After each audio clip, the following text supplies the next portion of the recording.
noches. La verdad que es un privilegio poder estudiar esta carta de Primera Juan. La verdad que es confrontativa, ayuda a que nuestros corazones sean examinados a través de la luz de su palabra. Vamos a seguir con el estudio de la carta de Primera Juan, en este caso capítulo 3 de Primera Juan. Y vamos a estar estudiando los versículos 19 al 24. Primera Juan, capítulo 3, versículos 19 al 24. Y dice así la palabra del Señor. Y en esto conocemos que somos de la verdad y aseguraremos nuestros corazones delante de Él.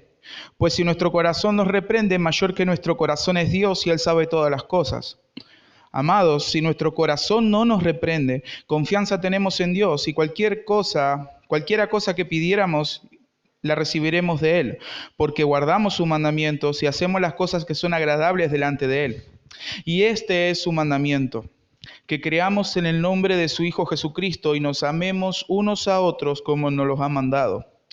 El que guarda sus mandamientos permanece en Dios y Dios en él, y en esto sabemos que Él permanece en nosotros por el Espíritu que nos ha dado. En el pasaje que hoy vamos a contestar una pregunta en la cual muchas personas se han hecho alguna vez. ¿Se puede saber con certeza si soy realmente un cristiano? ¿De qué manera puedo estar seguro de que soy un hijo de Dios? Muchas veces personas han entrado en esa duda si realmente soy o no soy cristianos.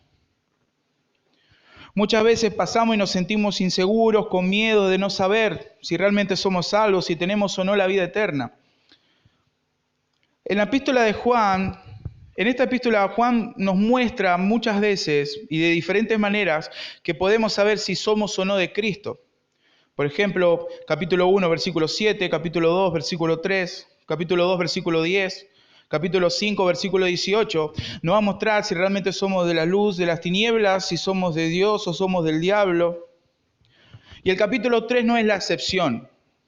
El capítulo 3 en Juan, de manera firme y por medio de frases objetivas, nos va demostrando qué es lo que realmente hace o no hace un verdadero cristiano. Por ejemplo, en este capítulo 3, estuvieron viendo en el versículo 3, dice, y todo aquel que tiene esta esperanza en Él se purifica a sí mismo, así como Él es puro. ¿Sí? Un verdadero creyente practica la santidad, busca ser puro, busca ser santo. Versículo 6, y todo aquel que permanece en Él no peca, no practica el pecado. Todo aquel que peca no le ha visto ni le ha conocido. Versículo 9, todo aquel que es nacido de Dios no practica el pecado. Noten de nuevo eso. No practica el pecado porque la simiente de Dios permanece en él. Versículo 11. Porque este es el mensaje que habéis oído desde el principio, que nos amemos unos a otros. El amor unos por otros. Versículo 14 va a decir lo mismo. Nosotros sabemos que hemos pasado de muerte a vida o que realmente somos salvos en que amamos a los hermanos. El que no ama a su hermano permanece en muerte. Versículo 16. En esto hemos conocido el amor. No solamente tenemos que amarnos unos a otros, sino cómo es el amor que nosotros tenemos que dar. Dice, en esto hemos conocido el amor, en que Él, Cristo, puso su vida por nosotros. También nosotros debemos poner nuestra vida por los hermanos. Tenemos un ejemplo, el amor de Cristo. Versículo 18, que es el contexto por el cual nosotros vamos a empezar a estudiar este pasaje. Dice, hijitos míos, versículo 18 del capítulo 3, no amemos de palabras ni de lenguas, sino de hecho y en verdad. Sin embargo, la duda... Teniendo estos pasajes, siempre la duda entra a nuestra vida espiritual y nos hace titubear en nuestro andar cristiano. Y Juan va a atacar entre el versículo 18 y el versículo 24 este hecho de la duda que muchas veces nosotros tenemos como cristianos, si realmente somos o no hijos de Dios. ¿Cómo yo puedo estar seguro de mi salvación? Una pregunta central. Bueno, según estos pasajes, la obediencia a Dios y el amor hacia mis hermanos son las principales características de que somos de la verdad. y que el Espíritu Santo mora en nosotros. Vamos a notar que en estos capítulos aparece la Trinidad en acción. Va a aparecer Dios, va a aparecer Dios Padre, va a aparecer Jesucristo y en el versículo 24 va a aparecer el Espíritu Santo. En la seguridad de la salvación no solamente hay un aporte nuestro, sino que la Trinidad está puesta en acción. Y si nosotros tenemos que resumir todo el pasaje en una sola frase, podríamos decir que la seguridad del cristiano está fundada en lo que Dios es e hizo por medio de Cristo y en una obediencia incondicional hacia Dios por medio del obrar del Espíritu Santo. Vuelvo a repetir esa frase. La seguridad del cristiano está fundada en lo que Dios es e hizo por medio de Cristo y en una obediencia incondicional hacia Dios por medio del obrar del Espíritu Santo. Por eso vamos a empezar a estudiar nuestro pasaje y lo vamos a dividir en cuatro características de un verdadero cristiano. Y la primera característica la encontramos en los versículos 19 y 20. Noten que dice, y en esto conocemos que somos de la verdad y aseguraremos nuestros corazones delante de Él. Pues si nuestro corazón nos reprende, mayor que nuestro corazón es Dios, y Él sabe todas las cosas. La primera característica de un verdadero cristiano es que se aferra a la gracia de Dios. Se aferra a la gracia de Dios. Nuestro pasaje comienza en el versículo 19 diciendo, en esto conocemos o en esto sabremos que somos de la verdad y aseguraremos nuestros corazones delante de Él. Ese es el versículo 19. Y hay dos palabras en este versículo que nos da la intención del escritor, la intención de Juan. ¿Cuáles son esas dos palabras? En esto conocemos y aseguraremos. Esas son las dos palabras que nos da la intención que Juan tiene con respecto a lo que está escribiendo. Ahora Juan dice, en esto sabemos. Esta frase nos va a llevar a lo que venía hablando antes. ¿Qué es lo que venía hablando antes? Versículo 18. Hijitos míos, no amemos de palabra ni de lengua, sino de hecho y en verdad. Así como nosotros conocimos el amor de Dios, según el versículo 16, el amor de Dios ¿cómo es? Un amor activo, un amor desinteresado, un amor incondicional. Es a la misma forma en que nosotros tenemos que amar a nuestros hermanos. El contexto dice que nosotros tenemos que amar a nuestros hermanos como Dios nos amó a nosotros. Ese es el mismo amor. No solamente un amor de palabras, como te quiero, voy a estar orando por vos, sino un amor que va más allá, un amor sacrificial, un amor incondicional. De esa forma, según el versículo 19, vamos a saber que somos de la verdad. Ahora, ¿qué significa eso de que somos de la verdad? Bueno, es la misma frase que se utiliza en 1 Juan capítulo 5, versículo 1, cuando dice que es nacido de Dios. El practicar el amor hacia los hermanos, hacia otros, el amaros unos a otros, va a demostrar como evidencia que realmente nosotros somos hijos de Dios. Ahora me podés decir, bueno, sí, en el mundo también hay personas que se aman mutuamente, pero el amor del Señor, el amor cristiano, va más allá del amor mundano, ya que es un amor sacrificial, es un amor que no espera nada del otro, que se da completamente. Juan 3:16 dice, porque de tal manera amó Dios al mundo que dio a su Hijo, dio lo más precioso. Dice, para que todo aquel que cree no se pierda, mas tenga vida eterna. Por ende, ese amor que Dios nos mostró a nosotros tenemos que demostrar ese amor hacia los demás. Ahora, si nosotros hacemos esto, dice, y en esto conocemos que somos de la verdad. Ese conocemos, en el griego, está hablando de una persona que va conociendo y se va asegurando a medida que va practicando el amor mutuo. Es interesante que en el verso 18, del versículo 18, dice que nosotros tenemos que amar en hecho y en verdad.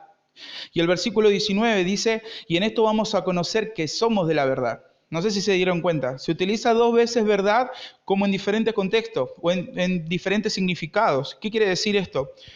Lo que quiere decir es que si el amor de Dios mora en la vida de una persona, esa persona la va a demostrar amando a los demás como Él fue amado por Dios.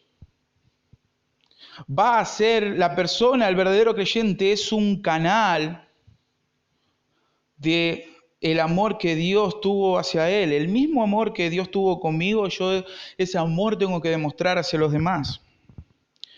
El amor de Dios es un amor activo, como lo dijimos, y Él suplió la mayor necesidad que tenía el ser humano. Por ende, el Hijo de Dios tiene que demostrar ese amor hacia los hermanos, supliendo necesidades tanto materiales como espirituales. La persona que pertenece a Cristo amará a los demás de la misma forma que Cristo lo amó. Esa es la frase que resume eso. Y noten cómo sigue el versículo 19. Dice, y aseguraremos nuestros corazones delante de Él. ¿Cómo eso de asegurar? La idea de la palabra asegurar es la idea de tranquilizar, es la idea de persuadir, es la idea de tener todo bajo control, estar tranquilos. La persona que ama a su hermano y que demuestra ese amor que Dios le dio, lo muestra a otros, mientras lo vaya practicando, esa persona va a ir aquietando sus corazones ante la presencia de Dios. Ahora, asegurar nuestros corazones delante de Él, ¿de qué? ¿De qué tenemos que tranquilizar nuestro corazón? ¿Qué es lo que tenemos que aquietar? ¿Qué es lo que tenemos que tener bajo control? Bueno, el versículo 20 dice, pues si nuestro corazón nos reprende, mayor que nuestro corazón es Dios y Él sabe todas las cosas. ¿Cuál es la idea del versículo 20? Ahí Juan mete un ingrediente más en cuanto a la salvación de la persona y habla del corazón. Y no está hablando de este corazón, está hablando de este corazón, del motor que impulsa tus acciones, que impulsa tus pensamientos, que impulsa tus sentimientos. Está hablando de, en este caso, de la conciencia. Y dice, pues si nuestro corazón o nuestra conciencia nos reprende, mayor que nuestro corazón es Dios y Él sabe todas las cosas. Muchas veces nuestra conciencia nos acusa de pecado y hace que nosotros dudemos del poder y de poder ir con fe ante la presencia de Dios. El verso 20 de nuestro pasaje afirma que muchas veces nuestra conciencia nos acusa, nos condena. La idea de esa palabra dice, si nuestro corazón nos reprende, significa eso, saber algo en contra de, condenar a una persona, en este caso nuestra propia conciencia condenándonos a nosotros mismos. Y eso es una situación muy perturbadora. Ahora, tengo que abrir un paréntesis aquí. En el hecho de que hay muchos teólogos y comentaristas que están divididos en cuanto a qué es lo que quiso decir Juan en este versículo, ¿sí? Porque la idea ¿cuál es? Nuestra conciencia nos va a acusar dependiendo de la información que tenga. Si nosotros a nuestra conciencia la informamos bien según la palabra de Dios, muchas veces nos va a acusar de una forma correcta, ya que va a estar ponderada por el Espíritu Santo. No va a decir si esto está bien o esto está mal. Ahora, si nosotros informamos mal a nuestra conciencia, puede ser que estemos haciendo algo malo, pero nuestra conciencia no nos acuse porque va a pensar que está bien. O por ejemplo, le voy a dar un ejemplo, los musulmanes y su estado suicida o la idea de decapitar personas y toda esa idea, ellos piensan que lo están haciendo bien y lo están haciendo para agradar a Alá. Pero eso es una mala información que tiene la conciencia de ellos. Por ende, este versículo lo podemos tomar de dos formas, de las dos interpretaciones que hay de este versículo, en el cual viene bien a nosotros las dos. La primera de ellas es que si nuestra conciencia nos acusa de un pecado, tenemos que entender que mayor que nuestra conciencia es Dios. Ahora, por eso yo dije antes el aferrarse a Dios y que nuestra seguridad va a estar basada en lo que Dios es. Porque si nosotros sabemos que Dios conoce nuestra conciencia, que Dios conoce nuestras acciones, vamos a saber que Dios es justo y Dios es santo. Por ende, si nuestra conciencia nos está acusando de cosas que realmente estamos haciendo mal, de pecados, de un mal pensamiento, de una mala actitud, ¿sí? Nosotros podemos ir en arrepentimiento y fe ante Dios, porque sabemos que también Dios es un Dios perdonador, un Dios amoroso, un Dios misericordioso. Y podemos ir en arrepentimiento y fe. Pero por el contexto que está hablando este pasaje, está hablando de esa acusación que da la conciencia de no salvo. No sé si a usted le ha pasado alguna vez que siendo cristiano ustedes caen en pecado y está la conciencia tuya hablando y diciendo, ¿realmente sos salvo? Mirá lo que caíste. ¿Realmente amás al Señor? Mirá el pecado que hiciste. ¿Cómo te va a levantar de esa? ¿Realmente Dios me amó? ¿Realmente Dios me salvó? ¿Realmente Dios perdonó mis pecados? Mirá lo que caí. Y Juan dice, si nuestro corazón nos condena, mayor que nuestro corazón es Dios y Él sabe todas las cosas. El verdadero creyente se aferra a la gracia de Dios. ¿Todo cristiano peca? Sí. Todo cristiano peca, no practica el pecado, no toma el pecado como deporte o algo que le gusta, sino que peca porque todavía tiene la naturaleza pecaminosa y la vida cristiana es una lucha. Ahora, cuando el cristiano peca, sabe que puede ir ante Dios y pedir perdón, y el que se arrepiente y se aparta alcanza misericordia. De saber que podemos ir ante el Padre y que la sangre de Cristo, su Hijo, nos limpia de todo pecado. Esa es la idea de este pasaje. Si conozco el amor de Dios derramado en mi vida y si muestro ese amor hacia los demás, nada me hará perder la seguridad de salvación que tengo en Dios. Muchas veces pasa que nosotros caemos en esa inseguridad de salvación por el simple hecho que perdemos de vista el valor y el poder del amor de Dios derramado en Cristo. Muchas veces esa inseguridad de salvación es por enfocarnos mucho en nosotros mismos y en el pecado que hicimos y no dejar ese pecado y aferrarnos a Cristo y al amor que Dios demostró en la cruz. Es tranquilidad para los cristianos saber que nosotros pecamos y estamos deshonrando a Dios a través de nuestro pecado, pero podemos ir ante un Dios que es nuestro Padre, que es amor, que es misericordia. Que si nosotros nos arrepentimos y vamos en forma sumisa y humillados, Él nos perdona. Él nos perdona porque Él nos ama, porque somos sus hijos. Entonces lo que Juan está diciendo acá, que nuestro corazón, la salvación que nosotros tenemos, no depende de un juicio personal, sino que depende de Dios. Depende de Dios. Si nosotros una vez hemos depositado nuestra confianza en Cristo, si una vez nos hemos arrepentido y creído en el Evangelio, estamos ante un Dios justo, sí, santo, sí, juez, sí, pero también es nuestro Padre, y es nuestro Padre amoroso. Y cuando nosotros caemos en pecado, podemos ir ante el Padre y pedir perdón y la comunión se restituye. Por eso Juan dice, si nuestro pecado nos reprende, mayor que nuestro corazón es Dios. Y Él sabe todas las cosas. Él sabe todas las cosas. Y eso nos tiene que dar una doble sensación de temor. Si examinas tu corazón y estás en pecado, o tenés un pecado oculto que no lo querés dejar. De temor porque Dios sabe todas las cosas. Y también de paz, porque Dios sabe todas las cosas. Porque Él es soberano, Él es omnisciente. Él conoce todas las cosas y podemos ir a Él en arrepentimiento y fe. Y Él dice, sí, ya te conozco. Y Él me amó a mí a pesar de lo que soy. No me amó a mí tal como soy. ¿Viste cómo es una frase que hay? Me amó tal como soy. No me amó tal como soy. Me amó a pesar de lo que soy. Él me amó a pesar de lo que soy. Y yo puedo ir en arrepentimiento y fe y decir, Padre, perdóname porque te he fallado, te he deshonrado.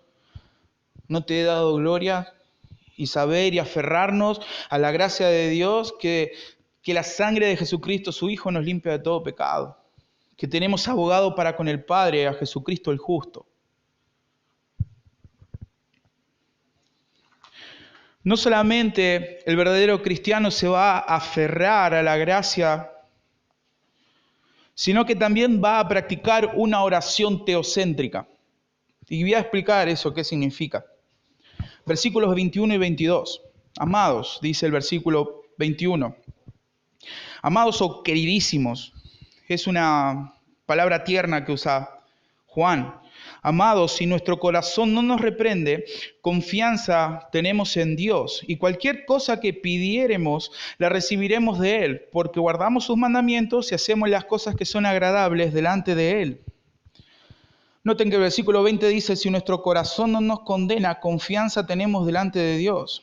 Vamos a ver en toda la carta de Juan que siempre va a mostrar dos extremos. O somos luz, o somos tinieblas, o somos de Dios, o somos del diablo, o es blanco o es negro.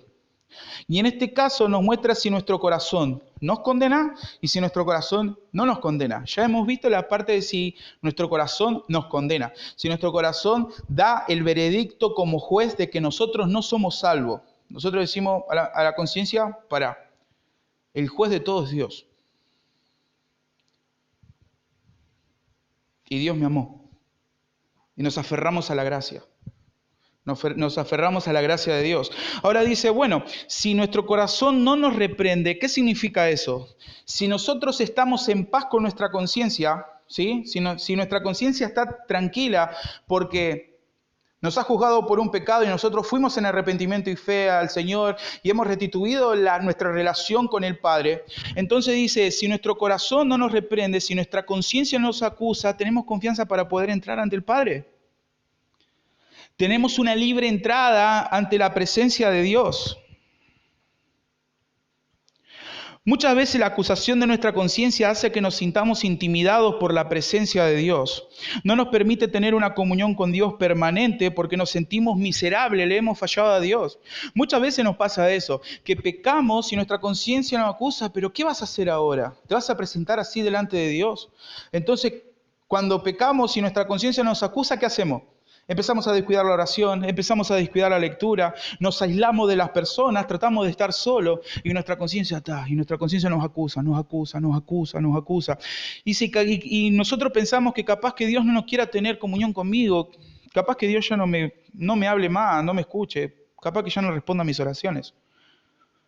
Como dije antes, la acusación malvada de la conciencia hace que perdamos nuestro enfoque del amor incondicional, poderoso, sublime y soberano de Dios hacia nosotros. Es lo que produce esa acusación.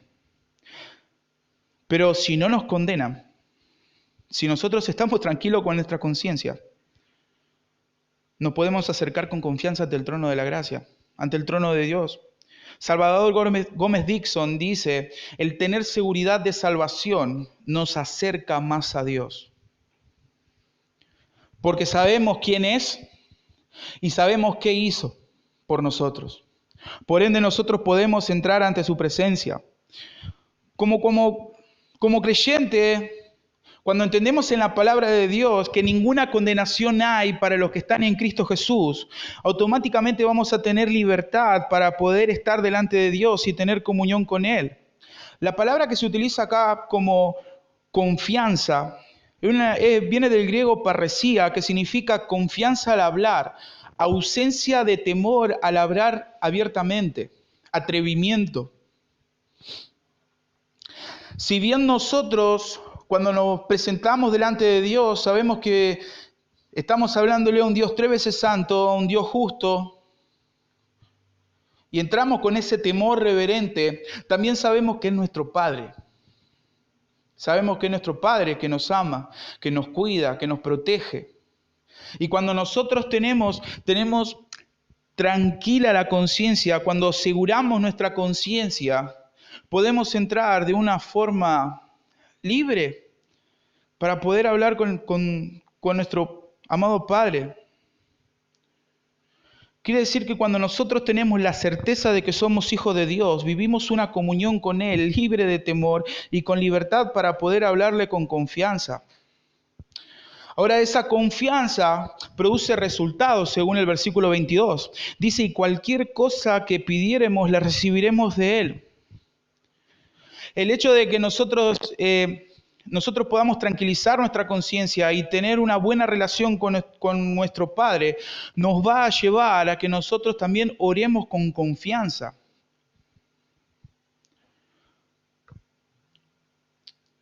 Muchas veces nosotros podemos caer en ese error, porque muchas veces interpretamos mal este versículo. Porque este versículo dice, y cualquier cosa que pidiéremos la recibiremos de Él. Entonces podemos pensar, bueno, si yo estoy bien con el Señor, le puedo pedir todo lo que se me venga en gana. No significa que Dios nos va a conceder cada uno de nuestros caprichos. Este pasaje no quiere decir que si yo amo a mi hermano y mi conciencia no me acusa, Dios está obligado a responder todas mis peticiones. No lo tomes como una promesa directa, como si yo te pido esto, me lo tenés que dar. No es lo que quiere decir Juan. El apóstol explica el por qué Dios va a responder nuestras peticiones. Noten cómo sigue el versículo 22. Dice que cualquier cosa que pidiéramos la recibiremos de Él, porque. Ahí explica por qué va a responder a todas nuestras oraciones, porque guardamos nuestros mandamientos y hacemos las cosas que son agradables delante de Él. Esa es la explicación al por qué Dios responde nuestras oraciones. Cuando una persona tiene la seguridad de que es un hijo de Dios, entonces su comunión con Dios se fortalece. Esa seguridad se ve reflejada en una comunión íntima con Dios y en la obediencia a sus mandamientos. Vamos a Hebreos. Hebreos capítulo 10. Hebreos capítulo 10, versículos 19 al 25. Dice así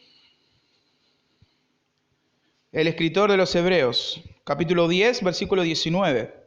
Así que, hermanos, teniendo libertad, noten eso, es lo que estuvimos viendo antes, teniendo libertad para entrar en el lugar santísimo por la sangre de Cristo, por el camino nuevo y vivo que Él nos abrió a través del velo, esto es de su carne, y teniendo un gran sacerdote sobre la casa de Dios, acerquémonos con corazón sincero, en plena certidumbre de fe, purificados los corazones de mala conciencia y lavados los cuerpos con agua pura. Mantengamos firme, sin fluctuar, la profesión de nuestra esperanza, porque fiel es el que prometió. Versículo 24 del capítulo 10 de Hebreos. Y considerémonos unos a otros para estimularnos al amor y a las buenas obras, no dejando de congregarnos como algunos tienen por costumbre, sino exhortándonos y tanto más cuando veis que aquel día se acerca. El pasaje dice que ya que tenemos confianza para poder entrar ante la presencia de Dios por la muerte de Cristo, entonces nosotros vamos a conocer más a Dios. Y como resultado vamos, según el versículo 22, a vivir una vida santa, vamos a obedecer a Dios en el versículo 23 y vamos a amar a nuestros hermanos según el versículo 24. Dice, y considerémonos unos a otros para estimularnos al amor y a las buenas obras.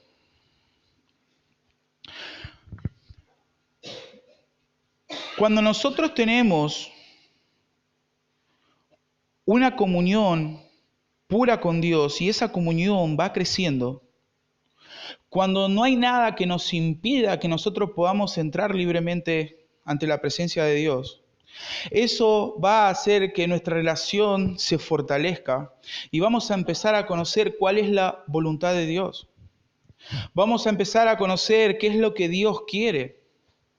Hay escritores que dicen que en la Biblia Dios muestra su corazón.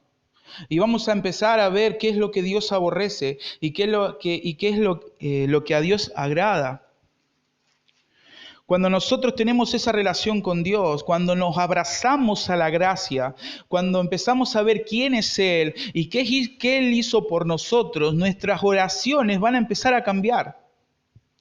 Nuestras oraciones no van a ser antropocéntricas, no van a ser dirigidas hacia nosotros, sino va a ser teocéntrica. Vamos a empezar a orar a nuestro Dios. Va a estar dirigida a Él. Las peticiones van a estar dirigidas a Él. La gloria va a estar dirigida a Él. La alabanza, la gratitud van a estar dirigidas a Él. Una persona que conoce la voluntad de Dios, su oración va a ser contestada, ya que está centrada no en sus necesidades, sino en la necesidad de poder hacer la voluntad de aquel que lo salvó. Les doy un ejemplo. Pónganle que hay un chico que está orando por una chica. Una oración antropocéntrica sería, Señor, tú sabes que me gusta X chica y quiero que sea mía. Te estoy dando mi corazón y quiero que ese sea el amor de mi vida y pide esa frase romántica y si no es con ella me muero. Una oración antropocéntrica. Una oración teocéntrica. Señor, tú sabes que me gusta esta persona y tú sabes que la quiero, pero yo sé que tu soberanía y tu voluntad es mucho más valiosa de lo que yo quiero. Por lo tanto, quiero descansar y quiero estar tranquilo contigo, que si esta pareja, esta chica o chico, dependiendo, si es esta chica que me gusta, gracias Señor, y si no es ella, por favor, según tu voluntad, muéstrame quién es, pero que se haga tu voluntad. ¿Notan cómo cambia la oración? En el primero es un mero capricho, en el segundo se exalta la voluntad de Dios. ¿Y eso cuándo pasa? Cuando dejamos de mirarnos a nosotros mismos y empezamos a ver a Dios y quién es Él.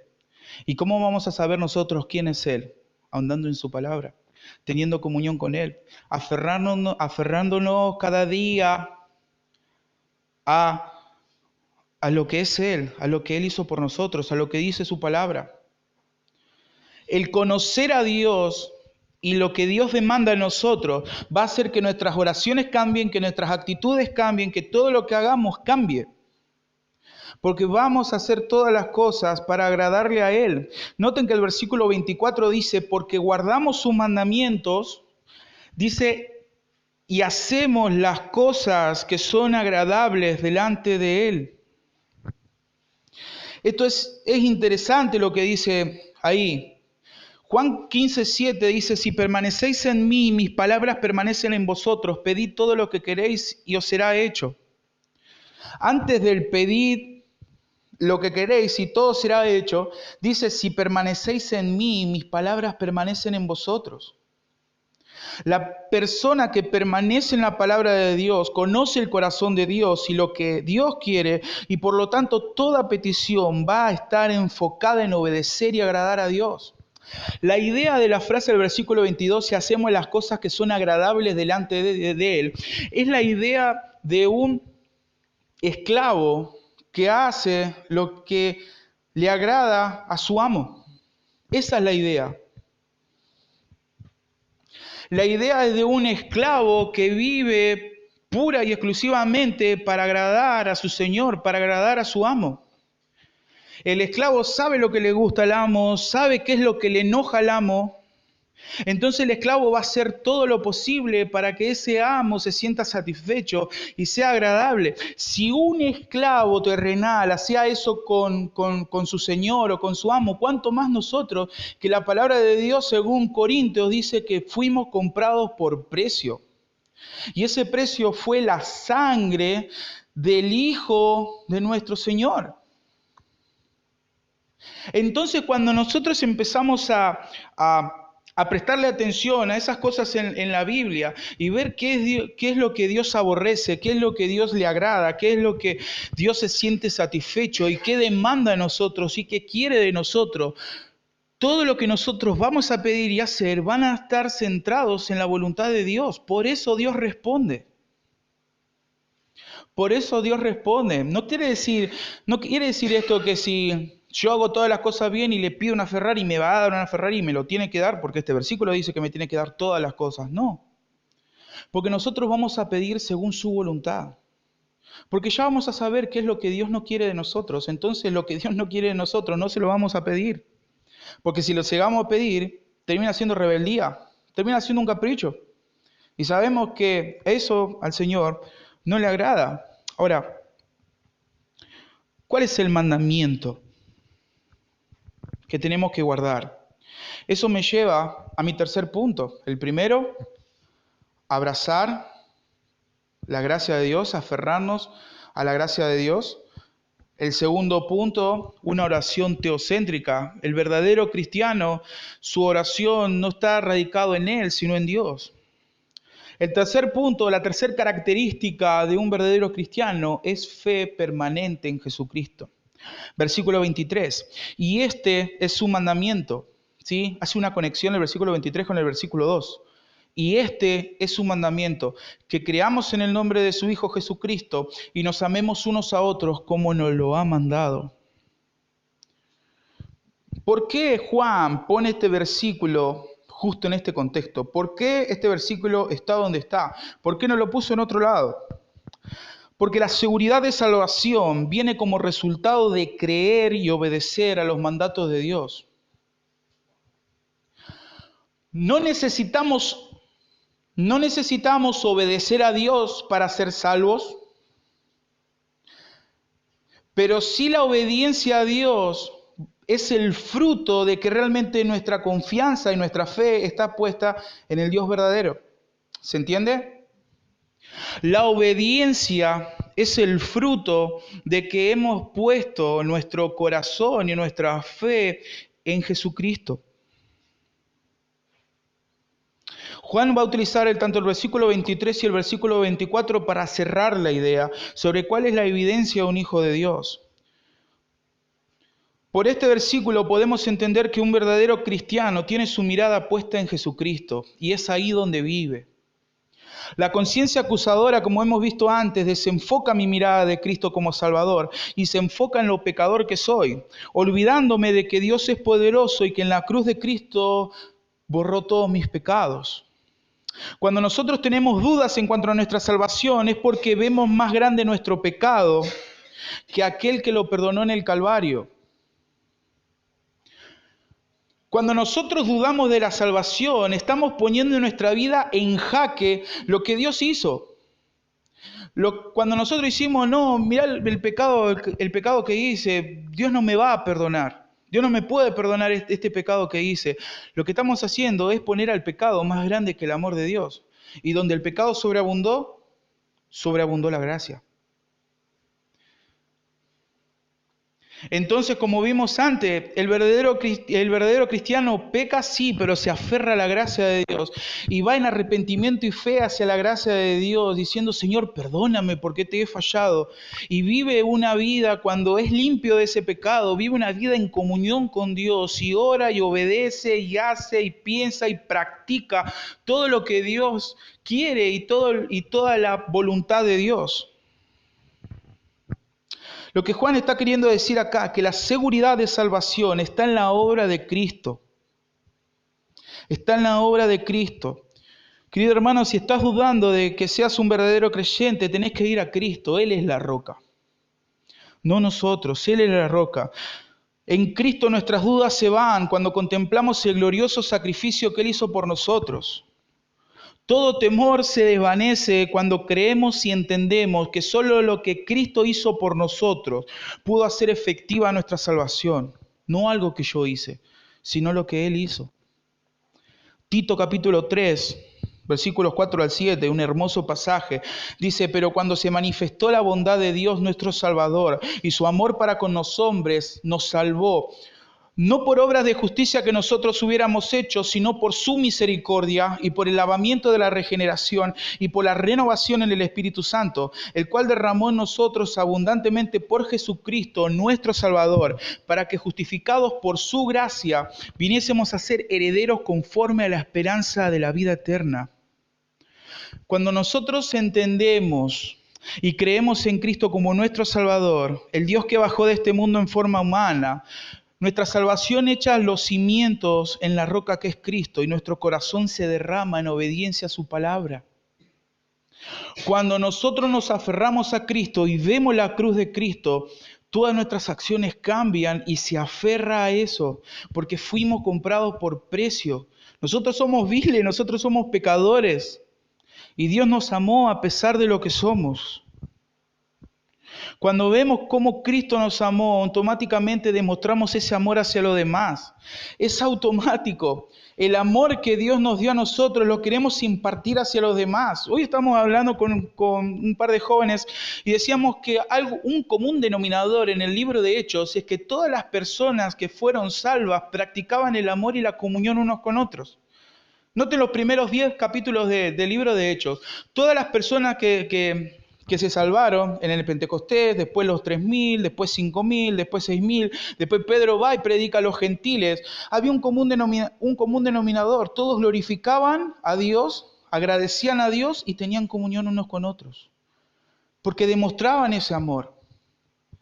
Y la seguridad de salvación radica en nuestra comunión con Dios y en saber quién es Él. Radica en la esencia de Dios y en el sacrificio de Cristo. Lo que dijo antes sobre el amar a los hermanos y la comunión con Dios lo resume en 2 mandamientos, en creer en Jesucristo y amar a mis hermanos. Juan capítulo 15 versículo 12 dice, este es mi mandamiento, que os améis unos a otros como yo os he amado. Lo que Juan declaró en esa carta no fue algo que se le ocurrió a él, sino que él lo escuchó de la misma boca del Señor. El mismo Señor Jesús dice, yo no os elegí a vosotros, vosotros no me elegisteis a mí, sino que yo os elegí a vosotros. Y en el versículo 17 dice, esto os mando, que os améis unos a otros. En el mismo capítulo. Y lo que Cristo dijo fue, de una cierta forma, un nuevo mandamiento.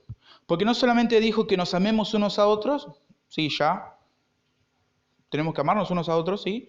Pero dice, no, ámense unos a otros como yo los he amado. Un amor desinteresado. Un mandamiento nuevo os doy, que os améis unos a otros como yo os he amado, que también os améis unos a otros.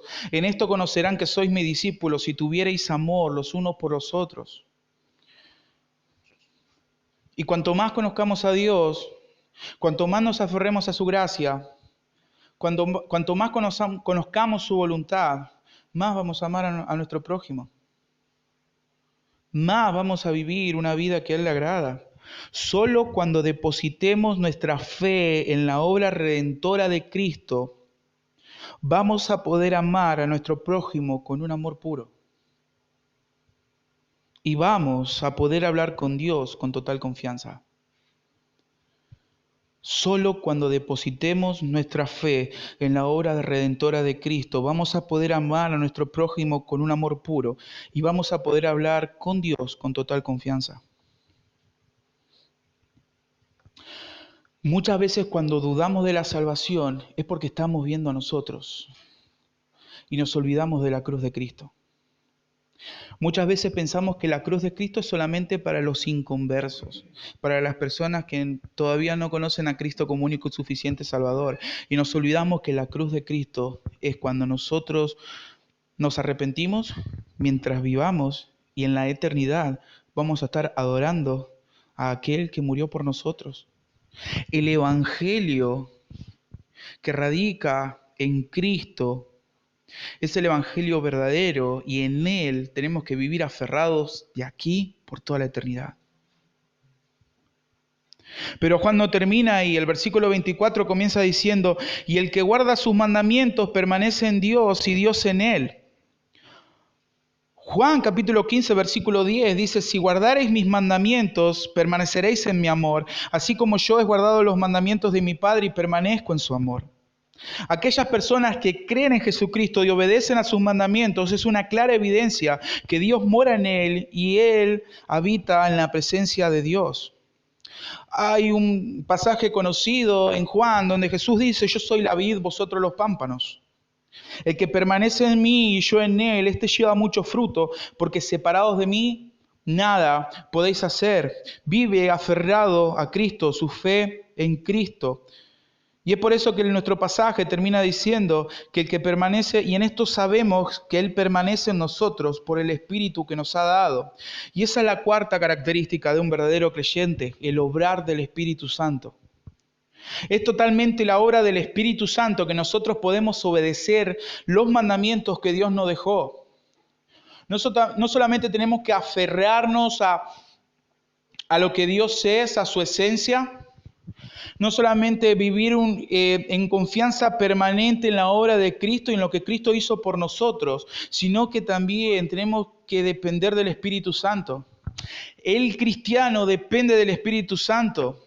Noten que dice, y en esto sabemos que Él permanece en nosotros por el Espíritu que nos ha dado.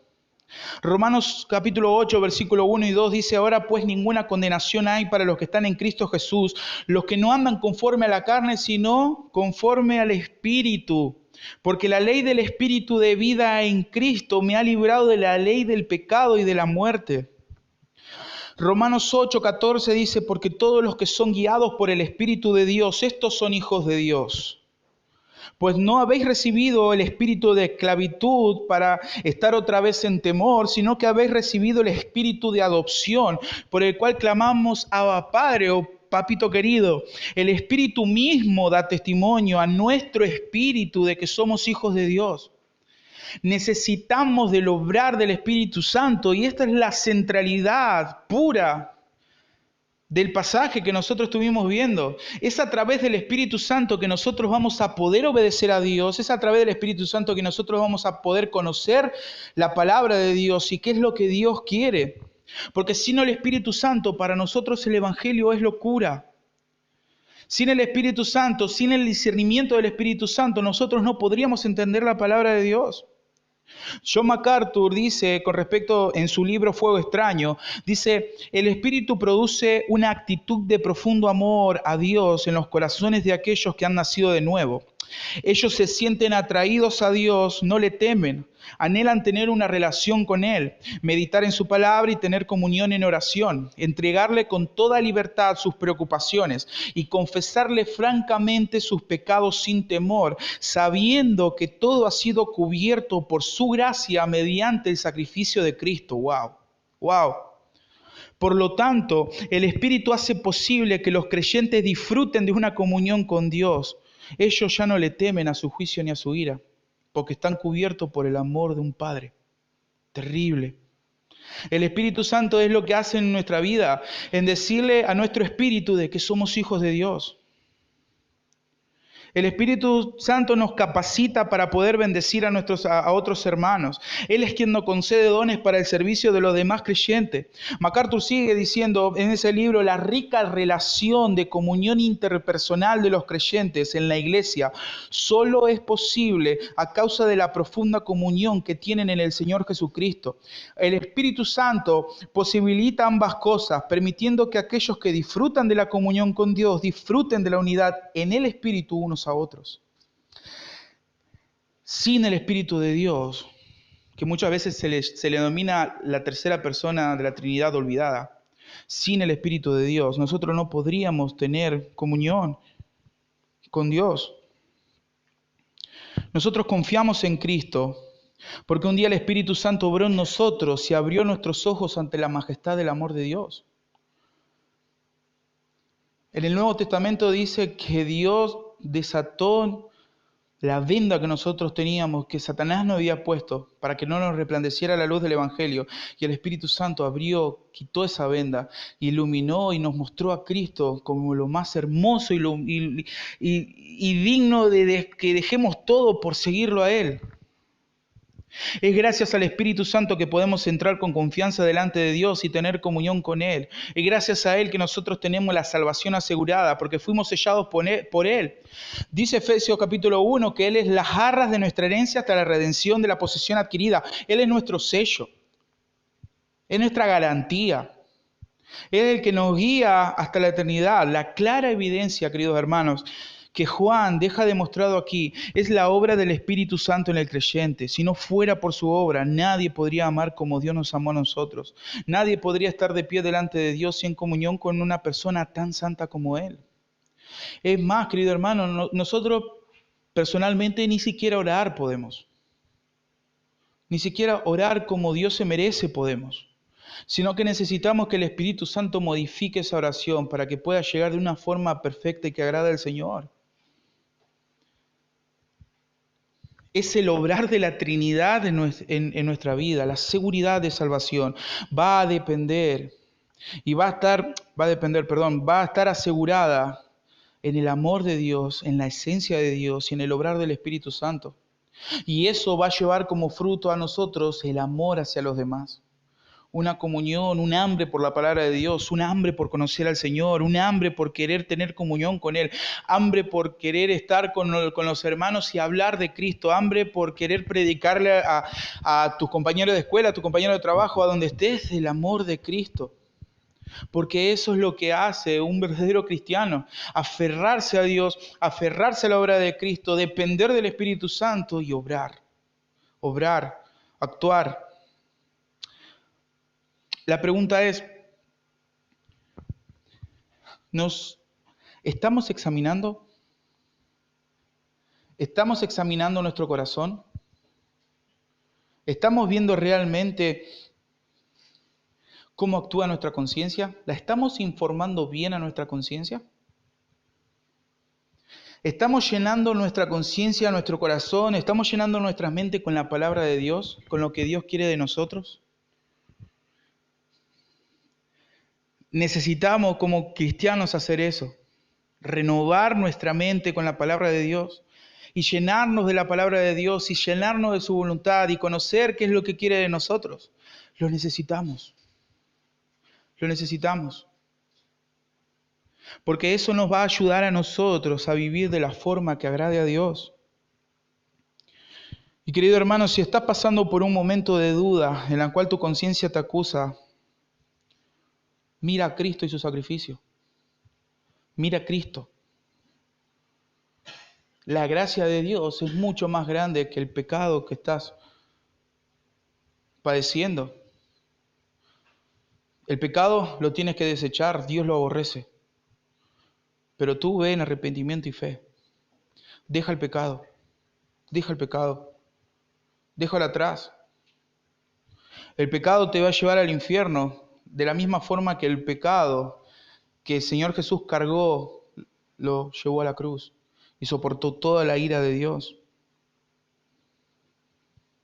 Querido hermano, ten cuidado con esa duda, porque esa duda de salvación va a hacer que te alejes de los hermanos, va a hacer que pierdas comunión con Dios, va a hacer que pierdas el gozo de la salvación. Vuelve a Cristo, vuelve a la cruz, predícate nuevamente vos el Evangelio, predícate el Evangelio, vuelve al primer amor, vuelve a la cruz de Cristo, vuelve a una oración teocéntrica, vuelve a lo que Dios quiere, vuelve a lo que Dios quiere.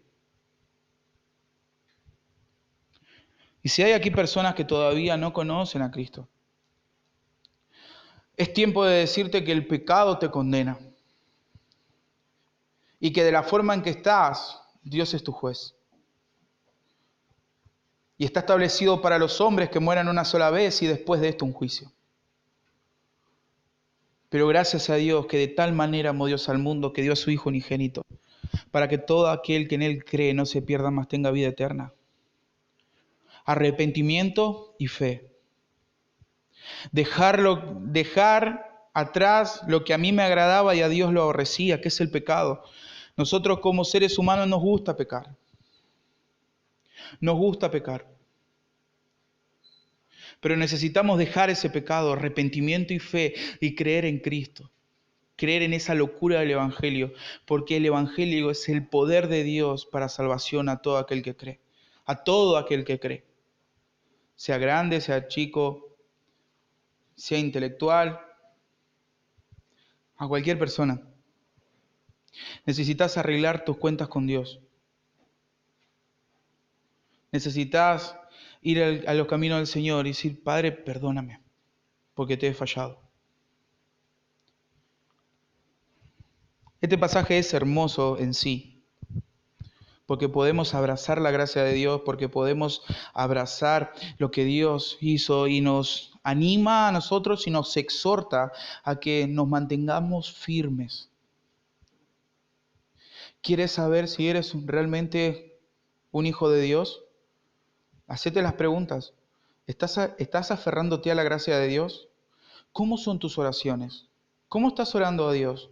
¿Estás orando a Dios como si Dios fuera un mozo que tiene que decir tiene que hacer todas tus cosas? ¿Estás orando a Dios como si fuera un trueque? Bueno, Señor, vos me das esto y yo leo 5 capítulos por día.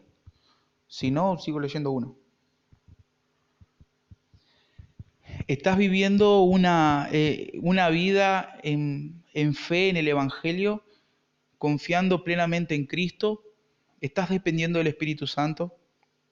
Esas son preguntas que nosotros tenemos que hacer en nuestro corazón. La salvación es hermosa. Y el privilegio que nosotros tenemos de entrar confiadamente al trono de la gracia ante un Dios 3 veces santo es mucho más. Y eso lo podemos hacer gracias a la obra de Cristo y a la obra del Espíritu Santo en nosotros.